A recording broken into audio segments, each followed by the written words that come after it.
जय हिंद। मैं विकास मिश्रा आप सबका स्वागत करता हूं जीके 4D चैनल पे। तो हमने उत्तरी अमेरिका महाद्वीप को पूरी तरीके से कंप्लीट कर लिया है। कुछ बचे हुए वन लाइनर फैक्ट हैं तो उनको हम दक्षिण अमेरिका महाद्वीप के साथ जोड़कर पढ़ लेंगे, क्योंकि कुछ चीजें ऐसी होती हैं जो एक द्वीप से दूसरे द्वीप से जुड़ी हुई होती हैं, तो उनको हम कुछ ही चीजें रह गई हैं तो उन्हें हम उसके साथ देख लेंगे। तो ये मैंने बनाया हुआ है दक्षिण अमेरिका महाद्वीप का मैप है। ये है दक्षिणी अमेरिका महाद्वीप। तो आज हम समझते हैं कि दक्षिण अमेरिका महाद्वीप की अवस्थिति क्या है, वो स्थित कहां पास है, उसके आसपास के क्षेत्र क्या क्या है, दक्षिण अमेरिका महाद्वीप में कौन कौन सी चीजें स्थित हैं और इस महाद्वीप के अंतर्गत हम कौन कौन सी चीजें पढ़ेंगे। तो चलिए समझते हैं दक्षिण अमेरिका महाद्वीप को। तो जो दक्षिण अमेरिका महाद्वीप है विश्व का चौथा कैसा है, विश्व का चौथा बड़ा महाद्वीप है। पहला कौन है, पहला है एशिया। दूसरा कौन है, दूसरा है अफ्रीका। तीसरा है उत्तरी अमेरिका। चौथा है दक्षिणी अमेरिका। तो चौथा महाद्वीप हो जाएगा दक्षिणी अमेरिका महाद्वीप। विश्व का चौथा सबसे बड़ा महाद्वीप है। कौन सा, दक्षिणी अमेरिका महाद्वीप। तो दक्षिणी अमेरिका महाद्वीप में कुल कितने देश हैं, तो दक्षिणी अमेरिका महाद्वीप में कुल देशों की संख्या हो जाएगी 13। कितने हो जाएंगे कुल देश हैं इसमें, कुल देशों की संख्या है इसमें कितनी, 13। तो दक्षिणी अमेरिका महाद्वीप में जो कुल देशों की संख्या है वो कितनी है, तो कुल देशों की संख्या है 13। अब कौन कौन से हैं, तो सबसे पहले उत्तर से शुरू करते हैं। गुयाना है, गुयाना के बाद सूरीनामा है, सूरीनामा के बाद आ जाता है फ्रेंच गुयाना।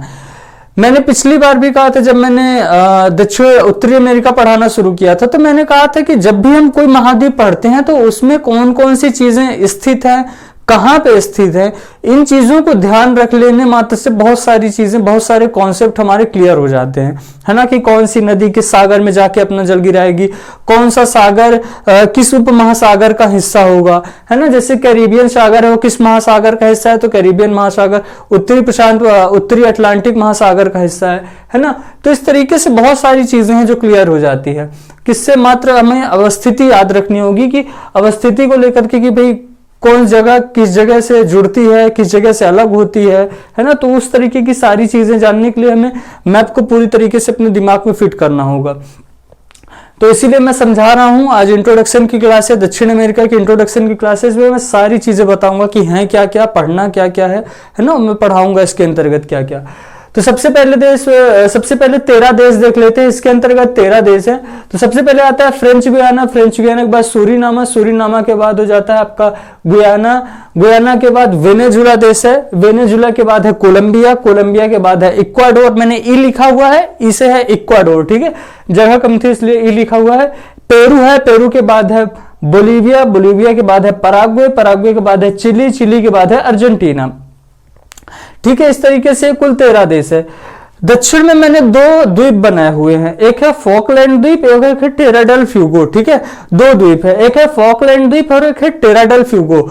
जब मैंने उत्तरी अमेरिका महाद्वीप पढ़ाया था तो उसमें मैं बताया था, कौन सा मैंने बताया था, बरमुडा ट्रायंगल और बहामास का क्षेत्र, वो किसके अधिकार क्षेत्र में आता है, तो वो यूके के अधिकार क्षेत्र में आता है, ठीक है। उसी तरीके से जो फॉकलैंड द्वीप है, फॉकलैंड द्वीप किसके अधिकार क्षेत्र में आता है, तो जो फॉकलैंड द्वीप है वो भी किसके अधिकार क्षेत्र में आता है, वो भी यूके के अधिकार क्षेत्र में ही आता है, ठीक है।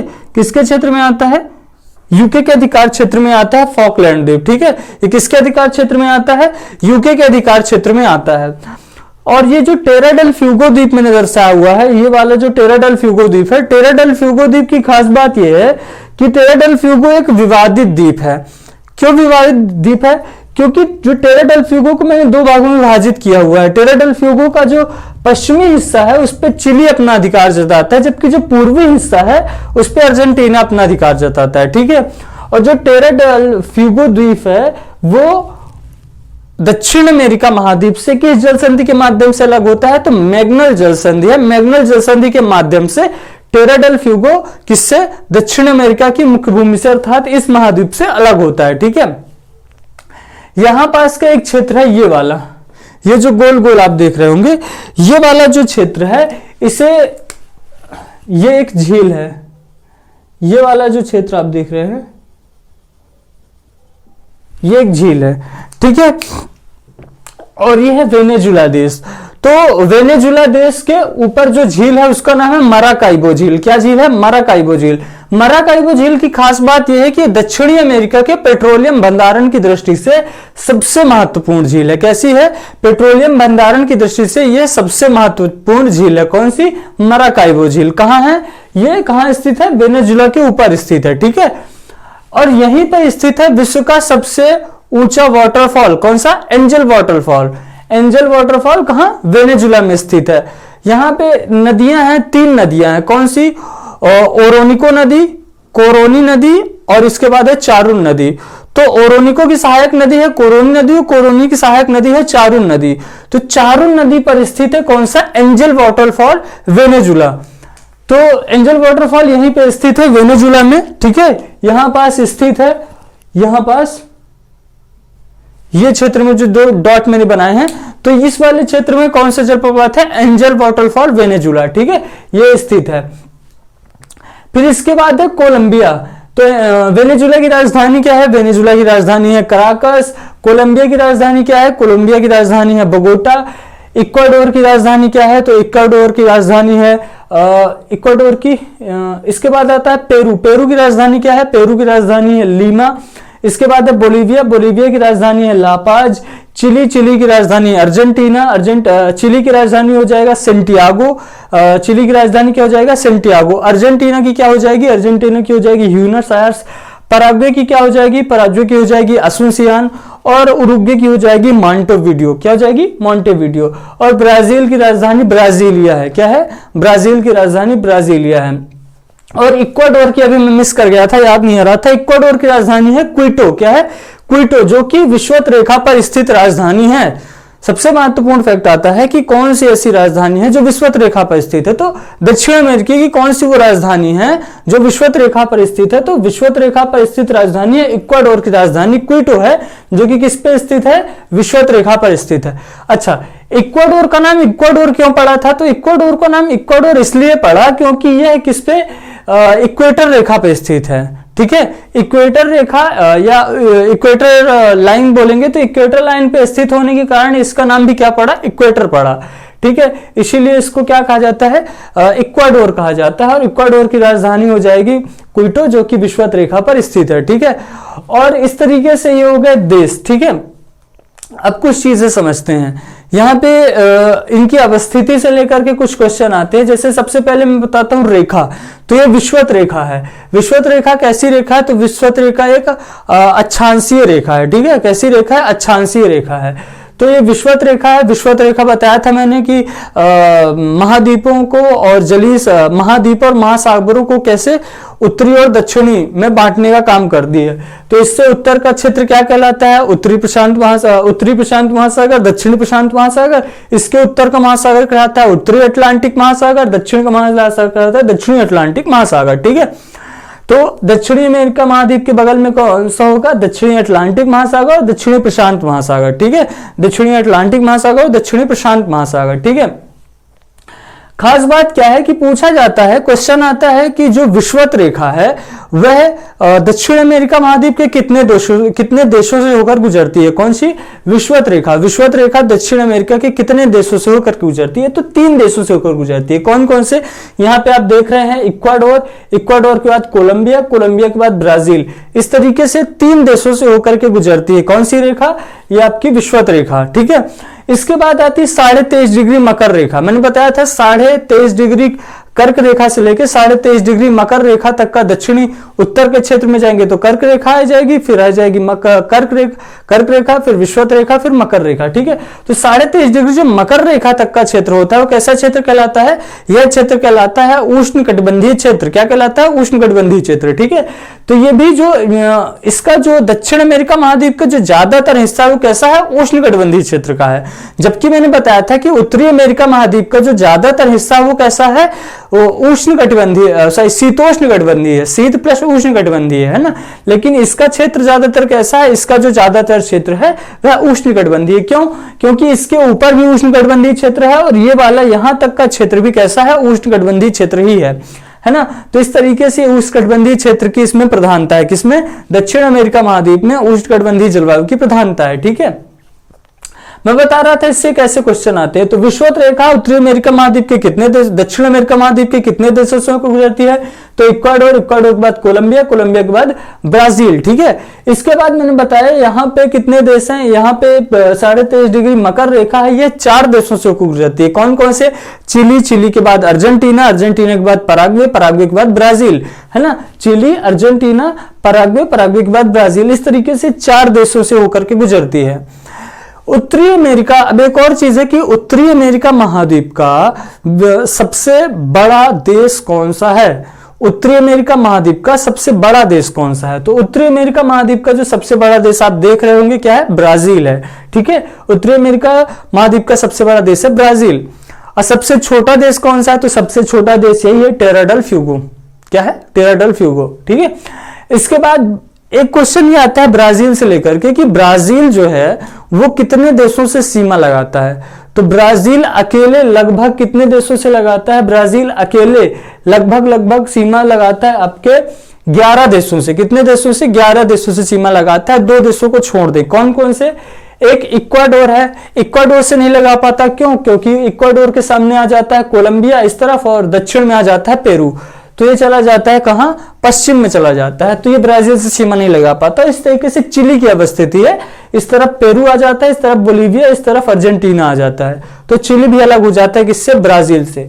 लेकिन 11 देश जो हैं, 11 देश 13 देशों में से 13 देशों में से 10 देश जो हैं वो किससे सीमा लगाते हैं? ब्राजील से सीमा लगाते हैं। ब्राजील तो खुद एक देश है, तो ब्राजील से सीमा लगाने वाले कितने देश हो जाएंगे? तो ब्राजील से सीमा लगाने वाले देश हो जाएंगे 10। कितने?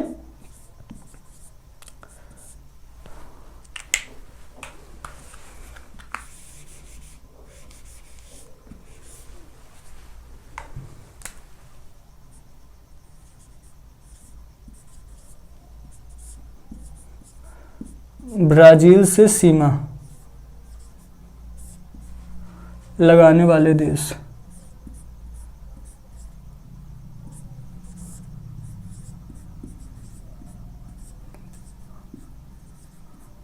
कितने हैं? 11 10, ठीक है। कौन कौन से हैं भी देख लेते हैं। तो ब्राजील से सीमा लगाने वाले कुल कितने देश हैं? तो ब्राजील से सीमा लगाने वाले 10 देश हैं। कौन कौन से?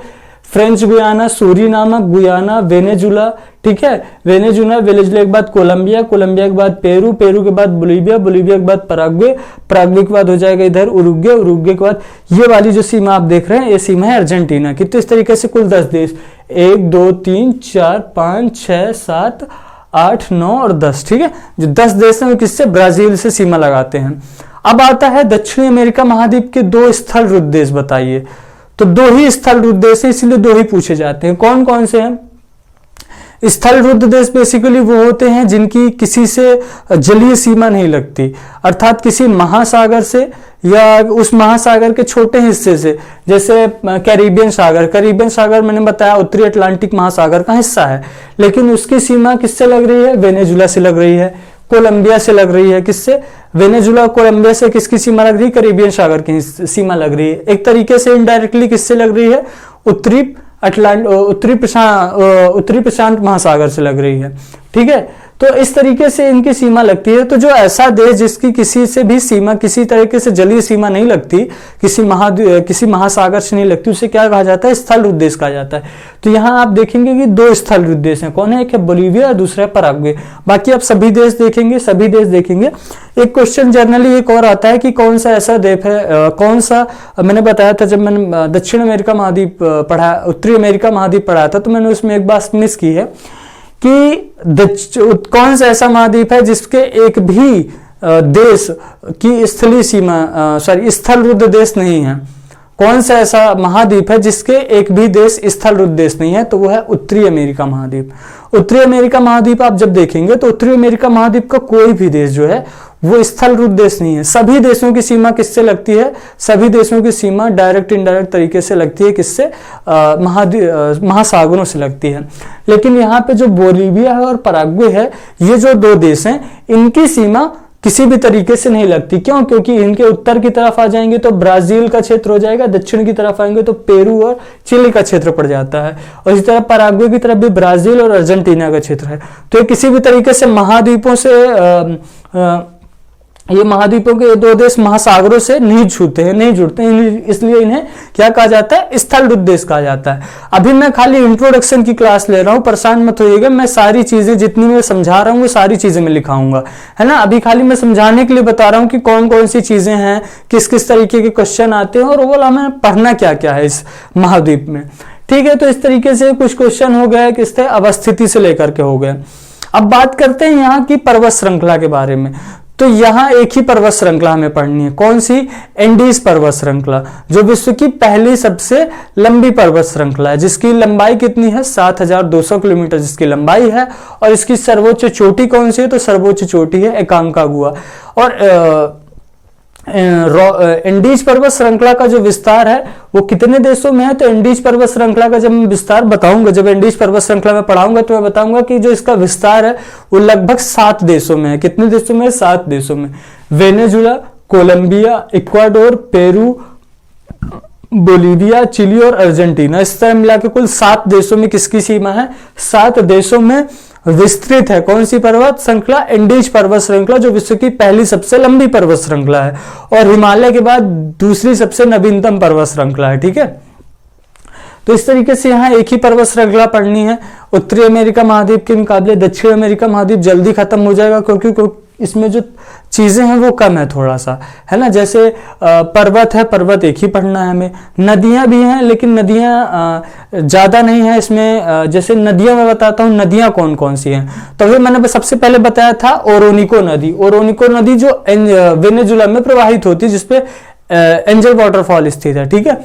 इसी तरीके से ब्राजील में बहती है एक नदी है अमेज़न नदी, जो विश्व की दूसरी सबसे लंबी नदी और जलग्रहण क्षमता और बहाव की दृष्टि से विश्व की पहली सबसे बड़ी नदी। कौन सी नदी, अमेज़न नदी।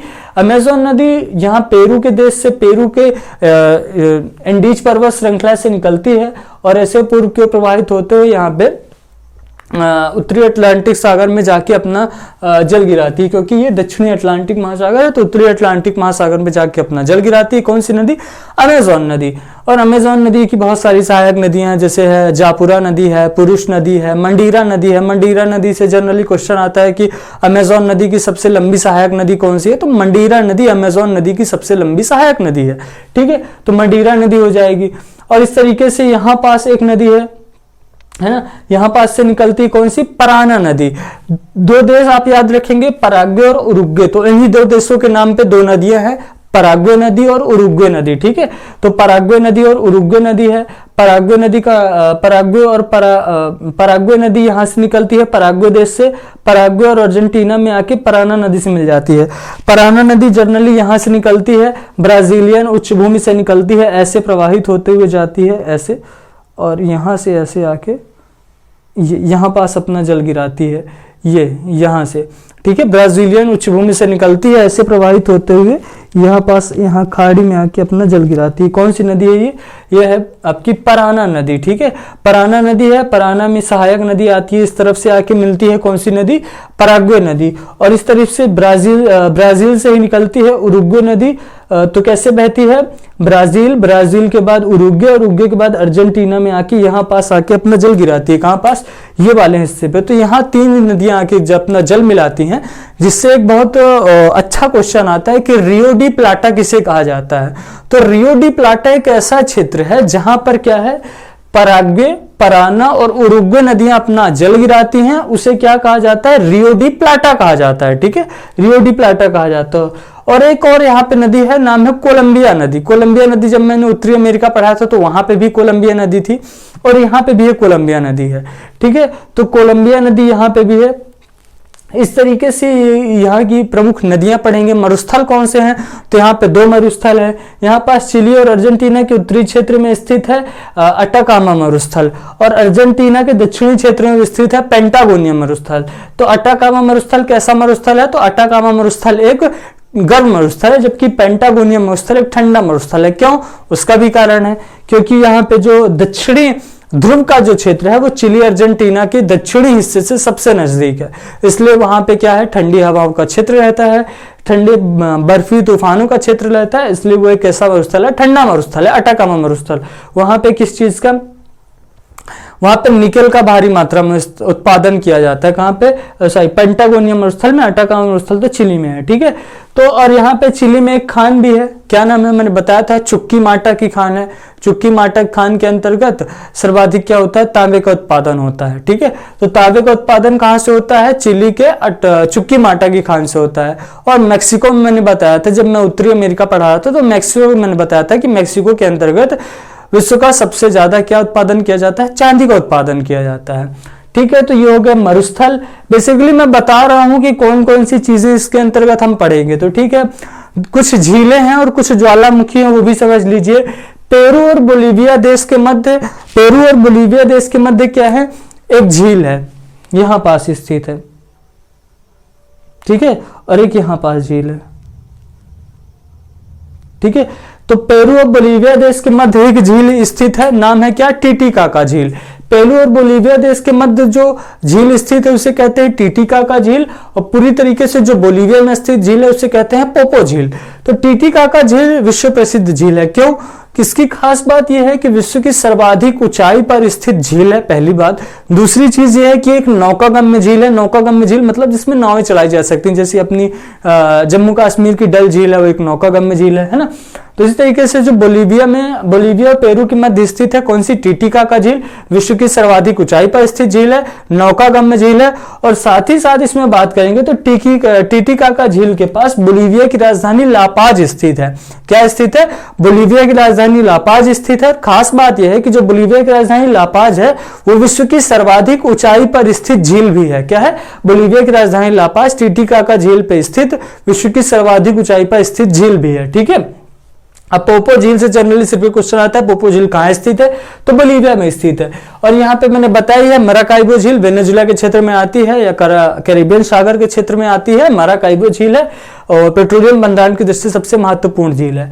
अब आते हैं ज्वालामुखी के बारे में क्या पढ़ेंगे, तो ज्वालामुखी के बारे में हम पढ़ेंगे कि जो ज्वालामुखी का जो क्षेत्र है वो यहाँ पे दो ज्वालामुखी है। एक है यहाँ पे चिली और अर्जेंटीना के मध्य स्थित है ओजोस डेल सैलेडो ज्वालामुखी। क्या नाम है, ओजोस डेल सैलेडो ज्वालामुखी।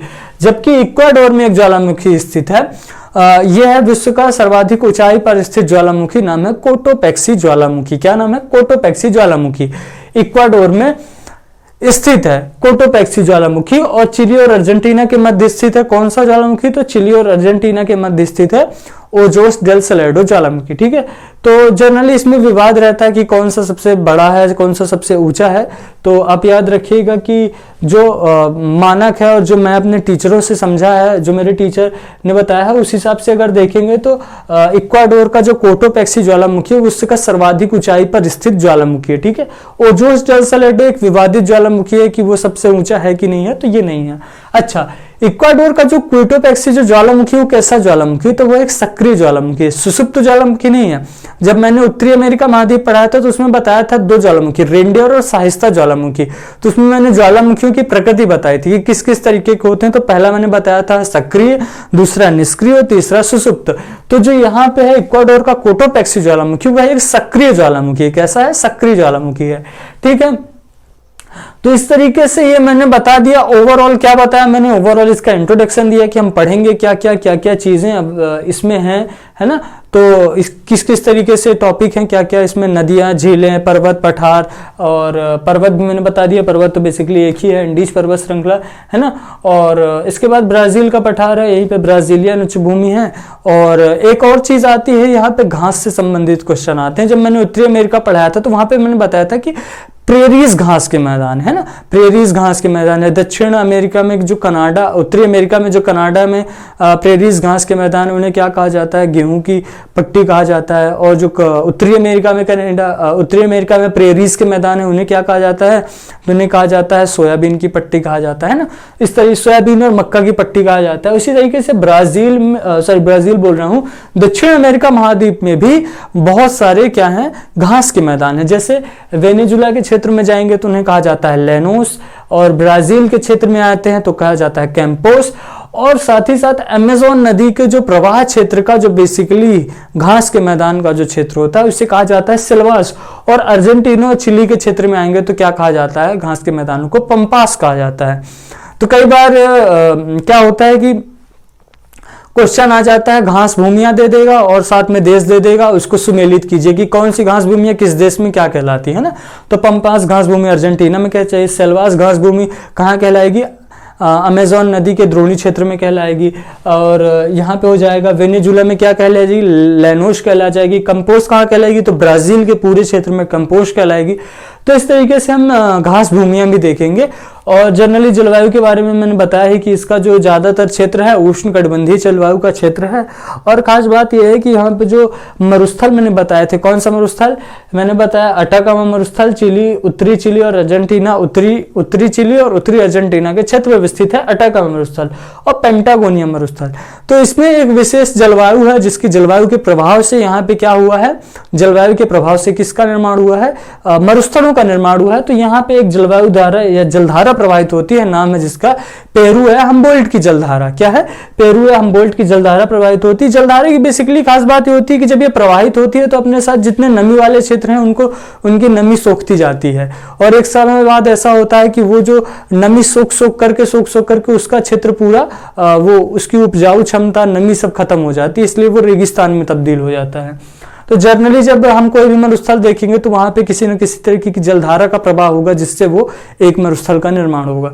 तो यहाँ पे पूछा जाए कि किस जलधारा की वजह से हुआ, तो पेरू और हम्बोल्ट की जब हम पढ़ेंगे जलधारा पढ़ेंगे या पढ़ेंगे मरुस्थल पढ़ेंगे तो मैं बताऊंगा कि अटाकामा और पेंटागोनिया जो मरुस्थल का निर्माण हुआ है पेरू और हम्बोल्ट की ठंडी जलधारा की वजह से हुआ। इसीलिए जो यहाँ पे जो शुरुआती क्षेत्र आता है, शुरुआती क्षेत्र में जब एंटर करती है पेरू या हम्बोल्ट की जलधारा, तो यहाँ पे कौन सा क्षेत्र पड़ता है, यहाँ पे पड़ता है पेंटागोनियम मरुस्थल का क्षेत्र, जिसलिए वो एक ठंडा मरुस्थल है। जबकि उत्तर की ओर आते आते उष्णकटिबंधीय क्षेत्र आ जाता है जो सबसे गर्म क्षेत्र होता है जनरली, क्योंकि यहाँ पे वर्ष भर जो सूर्य की किरणें होती हैं वो एकदम सीधी पड़ती हैं। जबकि अन्य क्षेत्रों में 23.5 डिग्री कर्क रेखा, मकर रेखा जब नीचे या 23.5 डिग्री कर्क रेखा से ऊपर जाएंगे तो सूर्य की किरणें होती है कैसे पड़ती हैं, तिरछी पड़ती हैं ना, क्योंकि उत्तरायण और दक्षिणायन की प्रक्रिया होती है तो वो तिरछी किरणें पड़ती हैं। तो इस तरीके से पेरू और हम्बोल्ट की जलधारा है, क्योंकि यहाँ पे वो ठंडी जलधारा है इसलिए यहाँ पे जो पेंटागोनिया मरुस्थल है वो एक ठंडा मरुस्थल है और अटाकामा मरुस्थल कैसा मरुस्थल हो जाएगा, अटाकामा मरुस्थल एक गर्म मरुस्थल हो जाएगा। ठीक है, तो आज इस लेक्चर को यहीं पे कंप्लीट करते हैं। आज के लेक्चर में मैंने बेसिकली केवल चीजें समझाई हैं। हो सकता है आपको बहुत ज्यादा बर्डन समझ में आ रहा होगा वीडियो को देखकर कि इतनी सारी चीजें पढ़नी है, लेकिन हम जब सीक्वेंस वाइज उसको बहुत अच्छे से समझते हुए चलेंगे। आज खाली मैंने इंट्रोडक्शन दिया है कि हम पढ़ेंगे क्या क्या और इसमें इसके अंतर्गत दक्षिणी अमेरिका में चीजें क्या क्या हैं, तो वही था कि इसको बेसिकली समझाने का पर्पस था कि समझिए आप कि इसके अंतर्गत है क्या चीजें, कौन सी पहाड़ियां, कौन सी झीलें, कौन से पर्वत, कौन से और महत्वपूर्ण द्रोणी क्षेत्र, नदी द्रोणी क्षेत्र हैं, कौन से मरुस्थल हैं। तो बेसिकली वो था, और साथ ही साथ की अवस्थिति से लेके कौन से क्वेश्चन आते हैं कि किस तरफ कौन सी रेखा है, कौन सा स्थल रुद्ध देश है, कौन सा देश ब्राजील सीमा लगाता है नहीं लगाता। तो इस तरीके से ये आज की क्लास थी। क्लास नहीं थी, बेसिकली इंट्रोडक्शन की क्लास थी। बेसिकली इसका मतलब ये था कि आज हम समझें दक्षिण अमेरिका महाद्वीप को कि ये है कैसे और इसकी अवस्थिति और किस तरीके से इसे हमें समझना है। अब हम जब कल के लेक्चर में आएंगे तो कल से हम टॉपिक शुरू करेंगे। दक्षिण अमेरिका महाद्वीप के जितने भी इंपॉर्टेंट टॉपिक है वो सारे टॉपिक हम पढ़ेंगे। तो चलिए आज इस लेक्चर को यहीं पे खत्म करते हैं, मिलते हैं नेक्स्ट लेक्चर में। जय हिंद।